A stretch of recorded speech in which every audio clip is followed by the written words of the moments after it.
Welcome to the chaos sector. We return to the matrix. There have been a few incidents that have taken over the national headlines.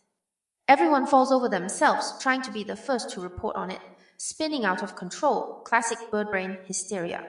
But have you ever noticed that the FBI agents on the scene are rarely shown facing the camera? It seems as if they want to stay anonymous in public, as FBI agents, right? I have a theory as to why. It may be due to the fact that these are everyday citizens who are paid to pretend to be FBI agents in these psychological operations. And if their faces are seen on photo, someone may recognize them. Or they could be social media personalities. How's that for covert operations? Imagine some blondie as a federal government agent who actually is a social media influencer. And it would take keen eyes to spot blondie, as she would be blended in with the nonsense of whatever psychological operation is being dumped out there nationally. One would say, well, Blondie has several videos that have reached over 1 million views, tons of followers. She would be spotted immediately posing as a FBI agent. Negative, it's not like she's an actual Hollywood celebrity, where the media is following her around. Keep in mind, individuals in fact have been exposed, used as crisis actors in multiple hoaxes, thinking they were just a part of the hysterical crowd blended in. But those who expose hoaxes are specifically looking for the evidence of the hoax, and that is a key component. Some of them perhaps are even local law enforcement, posing as FBI agents for the PSYOP, maybe even school teachers, high school head coaches, regular employees at retail stores. The point here is with close to 100,000 FBI employees and growing every day. There's no way that all of these individuals actually have a background in law enforcement, nor did they even get proper training. The so-called DEI policy that they have implemented into their hiring process is just adding more corruption and, to be honest, individuals who are impersonating federal government agents. When there is an influx of women becoming federal government agents, you have to question the reason to why. Is it because the job pays well? Sure, but is that something they want to do actually? Is this an interest they have? Most women who enter the field of law enforcement, well, have backgrounds in law enforcement. They were former security guards, perhaps served in the military. Heck, were even police officers before becoming federal government agents. But based on what we see in these photos, it doesn't seem like these women take this job seriously, rather. It's like some sort of subliminal messaging. Why are they always being spotted in photos with their backsides facing the camera? Is it because they don't want their faces seen? Because they're actually assistant managers at some retail store as their regular job? Maybe there's like some creepy voyeurism by the photographer who sells the photos on the dark web. Sounds crazy, but clearly there is sexual subliminal messaging with those photos taken.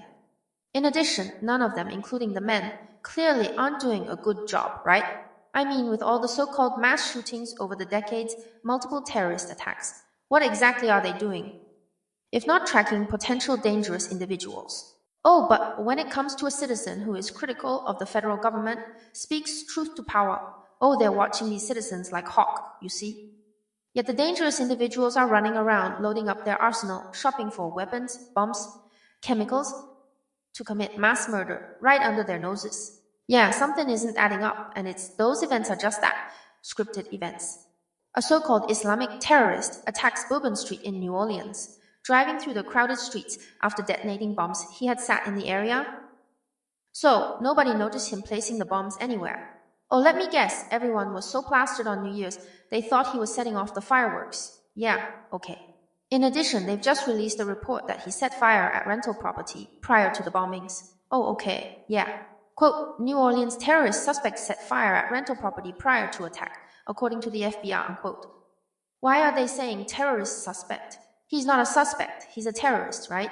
A suspect is someone, wait for it, suspected of committing a crime. A person who commits the crime is not a suspect. They are a criminal, you see. We don't like to give the so-called perpetrators any recognition, so no photos of the alleged terrorist will be displayed.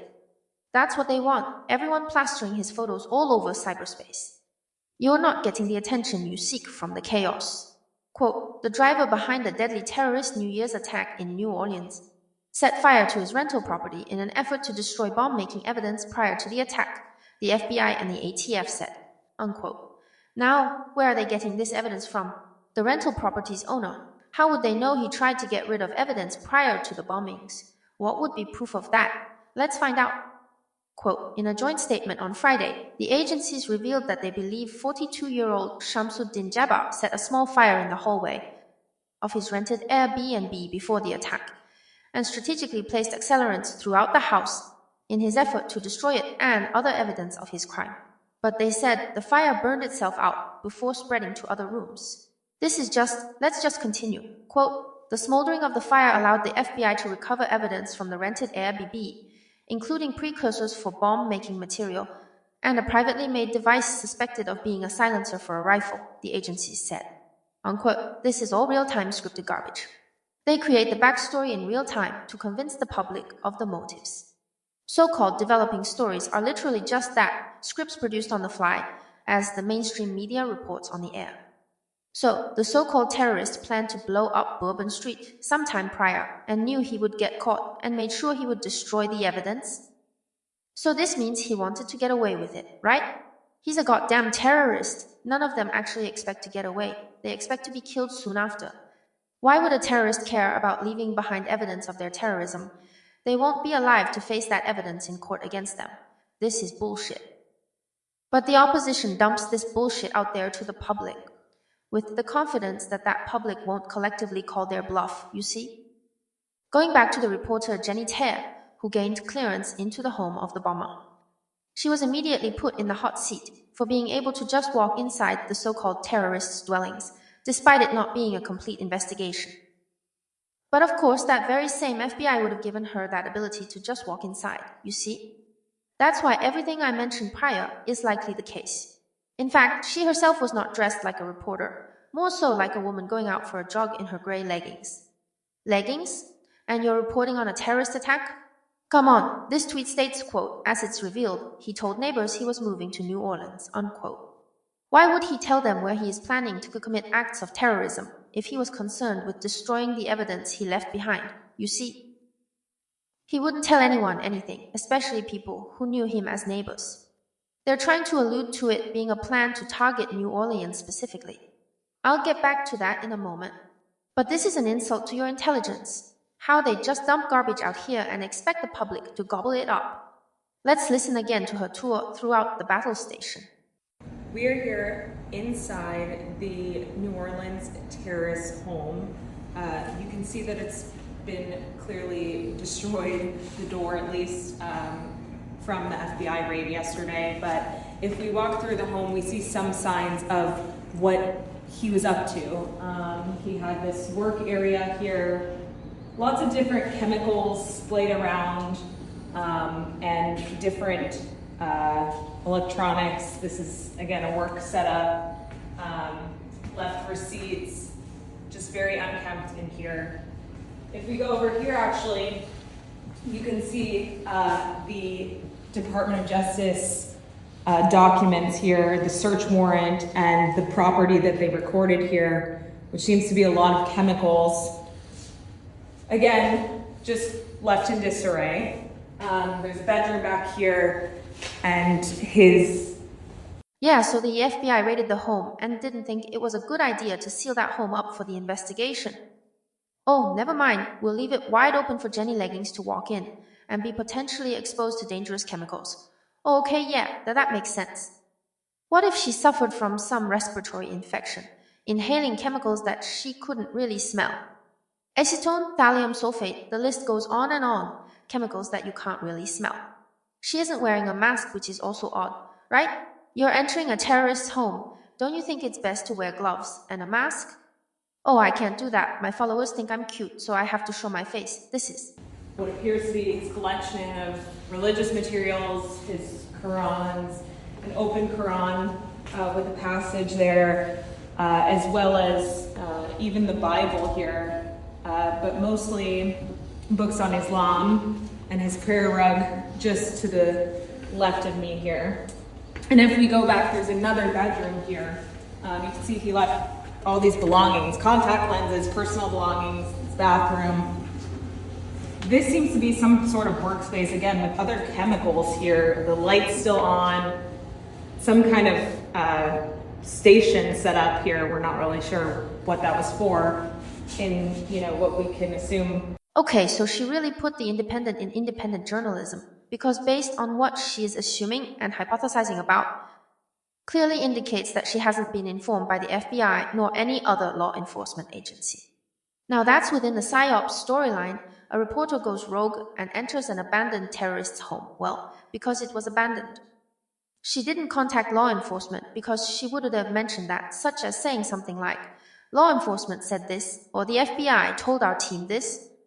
You know? Now, in a normal scenario, Jenny Leggings and her team, and even the New York Post who employs her, would face some sort of criminal charge and fines for not contacting law enforcement about her so-called independent report. Bonkers. Was also a bedroom. You can see clothes left here, and just a sign that someone was here up until those last few moments when neighbors said he left just before the New Year's holiday, saying he was done with his lease, it was up, and he was on his way to New Orleans where he would live there. Didn't take any furniture because he said his new home would be furnished. That's all we know so far. Now this so-called reporter was sent by the FBI just to sensationalize the PSYOP. They got too greedy in thinking that the American people, well, don't think. You have to understand, your silence is compliance, and your compliance allows the opposition to continue to carry out the fuckery. And with them allowed to carry out the fuckery, it creates a reality of the American people believing in it, due to their silence, you see. But not everyone is willing to zip their lips. Some on Twitter were quick to call it out. Quote, "Online people could not believe what they were seeing," and slammed officials for allowing an outsider to gain such easy access.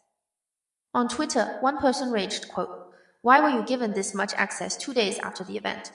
Why wasn't this sealed off and still a part of an active investigation?" Unquote. Another tweeter begged to know, quote, "Why isn't that site secure?" Unquote. One person blasted, quote, "Congratulations, nitwit, you just contaminated a crime scene. You are in such a hurry to be first that you just threw doubt on this entire investigation. Shame on the investigator or law enforcement that allowed you into this place. You compromised the investigation," unquote. While one person doubted, quote, "Can't be real. It's an active crime scene and some random broad in yoga pants is allowed to walk around in there," unquote. So it's refreshing to see that there are some who are unplugged, but unfortunately, the silence of the majority silences their voices. All about narcissism, materialism, the TikTok generation, everyone wants to be seen, adored, followed, praised, celebrated, you know. And this reporter couldn't resist being the center of attention. In fact, I believe she knew it would cause controversy, gives her more attention. Yeah, wearing yoga pants, running shoes, and a freaking fanny pack. Oh, I have to look cute when I report on this tragedy. Never mind that I'm reporting from the home of the so-called terrorist and even going inside to contaminate a crime scene and compromise an ongoing investigation. This will have my followers going wild, you see. It's not just the PSYOP, it's also how these individuals use them for their own narcissistic entertainment. But don't forget, she's just some puppet. It's the dreaded FBI that allowed her to go live on TikTok inside the home. And get this, it's also claimed that she arrived at the home before the FBI did. Really? Here is a screenshot of her tweet. Quote, "Tactical units have been at the New Orleans Terrace suspect's home here in Houston for a couple of hours now. I even watched the tactical officers eating pizza. The front of the home is no longer visible to us, but at least one man came out with his arms raised." Unquote. So, the man that was in the home is who exactly? Has this person been interrogated? Has there even been a report by the mainstream media about this mysterious man? Haven't heard anything so far, right? But when the so-called attack happened, which was on New Year's Day, this tactical unit was already at his home in Houston. But if he wanted to get away with it, as he attempted to destroy evidence left behind in the Airbnb in New Orleans, why would he carry any form of identification with him on his terrorist mission? He wouldn't, so how could he be identified the same night he was killed by authorities? You see. I reiterate, another report claims he tried to set the Airbnb on fire, to destroy all of the evidence. This is according to the FBI, right?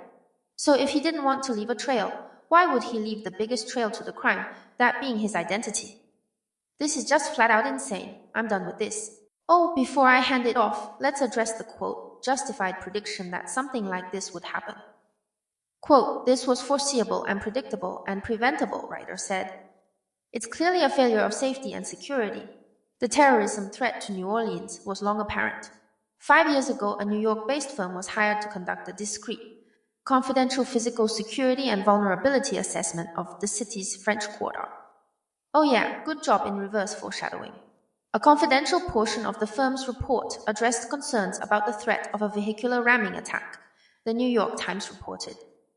It also warned the city's Bourbon Street bollards did not appear to work and recommended fixing them immediately. Unquote. So this was 5 years ago, and yet nothing was done about it. Also, why would New Orleans have to hire a New York based firm to conduct a vulnerability assessment of their French Quarter? With local and state security based companies that deal with public safety and security inspections. Furthermore, if you dig even deeper, there was apparently a similar terrorist attack in 2016, so nothing was done after that. And it was only until 2020 that New Orleans hired. You know what this is, trash garbage filth. Yeah, it's becoming quite comical, unfortunately. If he had chemicals all throughout the Airbnb and what was deemed, quote, strategically placed accelerants throughout the house, that home would have blown up, or at least burned down. But you know, they claimed the fire burned itself out before spreading to other rooms. Yeah, if you say so. A fire spreads, especially if you have, quote, accelerants, which are chemicals.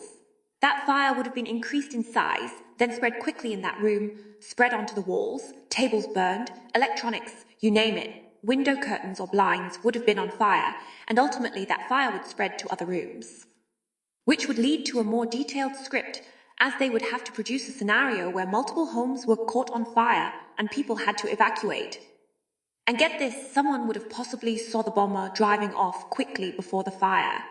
Also, there was no report on anyone calling the fire department in the neighborhood. Surely they would smell the, quote, smoldering of the fire, right? In the report, it claims New Orleans Fire Department proceeded to evacuate dozens of people from nearby homes and contacted ATF. But no mention of anyone calling the fire department, you see? Now, some may see this as a minor detail, but it's the trail of information that is needed to solidify the logic of your PSYOP, understand? The bomber sets his rental on fire, nearby residents call the fire department, and then upon arriving inside, they call ATF for potential terroristic plans, due to the chemicals inside. But because they're so eager to throw their PSYOPs out there, why bother with these details? It's the shock value that has the impact. This is obvious as a skinless cat shopping for a fur coat, but we like to break it all down into little itty-bitty absurd pieces. Pieces of shit, that is. And I guess the residents in town didn't think it was that big of a deal, as Bourbon Street opens up soon after the terrorist attack. Yeah, nothing's going to stop us from partying like it's 1999. Even a terrorist who rampaged through that street and so-called murdered 14 people and injuring many more. Hey, that's my song. Let's party, woohoo! They'll try to paint the narrative that it's the resilience of the people, their strong triumph over tragedy, and all that good talk. But away from the cameras, away from the spin of mainstream media, the residents have been compensated for participating in another PSYOP, which is racial, religious, and political. Oh, and then let me address the military angle here. Apparently, this individual served in the military with the other dipshit who carried out the Cybertruck hoax. Go figure, they both served in the military, and they were both stationed at the same military base. Oh, how's that for an ironic, blatant twist in the PSYOP? Gotta make it spicy, you know. The Cybertruck bomber took his own life, then the truck blew up soon after. Yet the numbskull wrote in the so-called manifesto that it was supposed to be a stunt, remember? Meaning he was going to just blow the truck up as symbolic message to Americans to pay attention to the world around them. Ah, it's so patriotic. It's so touching. At some point, though, while sitting in the truck, he decided to kill himself, but had to detonate the explosives right before that. So the question posed here would be if he intended for it to be a stunt, where we can attribute this to being shock value to get Americans to take things more seriously. Where does suicidal thoughts come into play during this time frame inside the truck? All bullcrap, but let's get to the real symbolic messaging in this one. The numbskull was on leave from his base in Germany. The Cybertruck explosion happened outside of a Trump hotel. Do you see the message? Let me help you out a bit. Germany is always associated with Nazis. Trump has been depicted as a Nazi. Cybertruck is associated with Elon Musk, blew up outside of Trump's hotel. His administration is full of Nazis. The reporter Jenny Tare has a Star of David symbol on her profile, representing a Jewish belief. Yet it's assumed she's Hispanic. I mean, it's all a bunch of wacky fuckery. Oh, it's not like Hispanics can't practice that religion, but according to statistics, Hispanics make up about 4% of the Jewish population in the United States, and less than 1% worldwide. But it's rooted in race and religion. This is what is being manufactured in 2025, race and religious wars. It's quite easy to see. Expect Muslims to be put in the spotlight once again, like 9/11, and expect Trump to be the Nazi wanting to deport them out of the country. This gives the left-wing media something to blab about during his administration. Again, we called it. The left wouldn't sit back and accept another Trump administration. Something was being brewed behind the scenes. Yet, our audience is quite intelligent, but we have to continue to make sure everyone is on the same frequency here. Trump is a puppet. He will agitate the racial division in a very subtle manner. It won't be obvious. But it's the choice of words and his tone that the left uses to fuel the racial division. You understand? So through all of the nonsense of these two incidents, the stage is being set for the Great Divide. Christians versus Muslims, Middle Easterns versus Americans, and left versus right in politics. Religion, race, and politics. The fear-mongering from the right about Muslim Americans, the disregard of Muslims who so-called commit acts of terrorism from the left, the typical quote, white racist southerner slandering a Muslim at the grocery store, and it will all be associated with the new age Hitler who provoked the manufactured division. That's right, the orange puppet. Here's my advice if you witness something of this nature. Obviously don't get involved, but don't even stick around to witness it. Keep moving in the matrix. If don't keep moving, you might encounter agents head-on, and who knows how that will turn out. This is the Chaos Sector.